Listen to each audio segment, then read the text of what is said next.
Assam Chief Minister Himanta Biswa Sarma on Sunday evening visited the Assam Gana Parishad headquarters at Ambari in Guwahati. He also attended a meeting with the leaders and workers of AGP to discuss about the upcoming Lok Sabha polls. AGP is an ally partner of the NDA and part of the BJP-led Assam government. In this election, the AGP will be contesting in 2 seats, Barbeta and Dupri, while BJP will be contesting in 11 seats and UPPL in 1 seat, Kokrajhar. The Assam Chief Minister, while talking about the upcoming Lok Sabha polls, said that in this election, the BJP and its ally parties will win the seats with a record margin.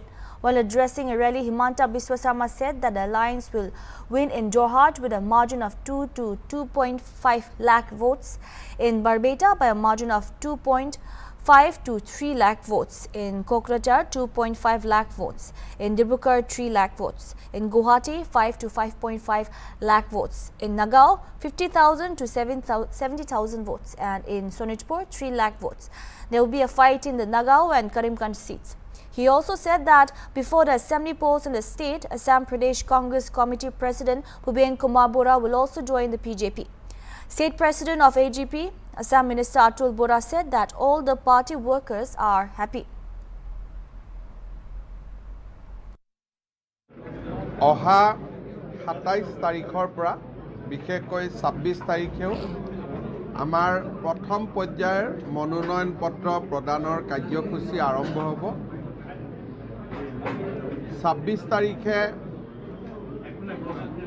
আমাৰ লখিমপুৰ আৰু ডিব্ৰুগড়ত মনোনয়ন পত্ৰ প্ৰদান হ'ব।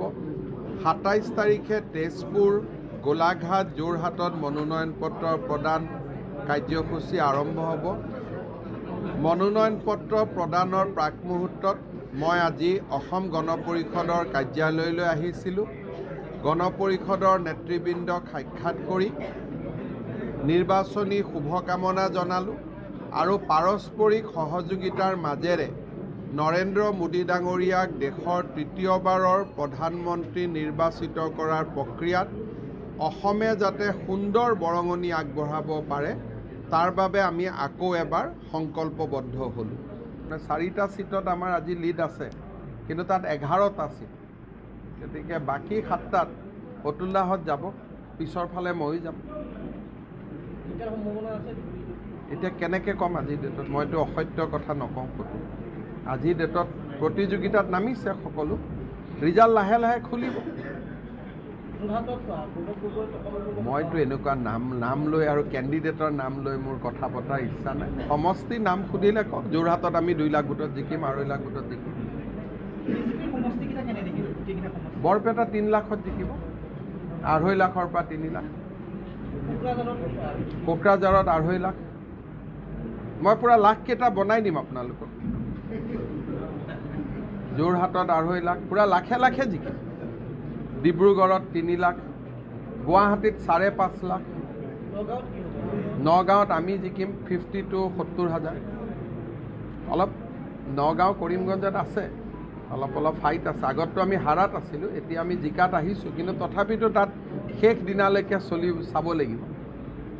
কিন্তু এতিয়া গুৱাহাটীত আমি 5 to 5.5 লাখ ভোটত জিকিম।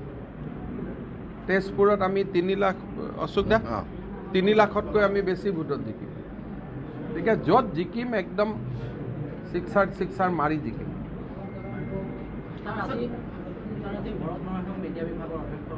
ৰিজাইন দিয়াটো নাই পাৰ্টিৰ পৰা।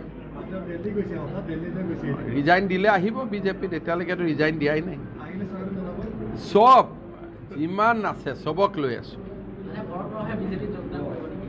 মোৰ লগত কথা পতা নাই, তেওঁ ৰিজিগনেশ্যন মই কৰিছোঁ, তেওঁ মিডিয়াৰ পৰাহে দিছে, তাৰমানে আধা খোজৰ মানুহৰ লগত মই কথা পাতি লাভ নাই। যেতিয়া পূৰা খোজ পেলাব তেতিয়া পাতিম। কিন্তু ভূপেন বৰাই জইন কৰিব, এইটো মই ক'ব পাৰোঁ। সময় লাগিব, কিন্তু জইন কৰিব। বিধানসভাৰ আগে আগে পাক্কা। কিন্তু বাকী এইটো জইন হ'বই, সেইটো নিশ্চিত মই ক'ব পাৰোঁ। বাকী জইনিংখিনি আলাপ আলোচনাত এইটো জইনিং হ'বই, মই 100% ক'ব পাৰোঁ। We are really delighted because he's coming today, and this is not his first visit. He came twice before this visit. So our office bearers, central committee office bearers, district president secretaries और constituency level हमारे जो constituency level में committee है, president secretary सभी और हमारे sister organisation जो है, they are all present here. We are 100% confident. We are AGP is contesting from 2 seats, one from Borpeta and another seat is Dhubri. So you see, not only 2 seats, we are expecting 14 seats out of 14 because situation has completely changed and it is changing day by day, gradually.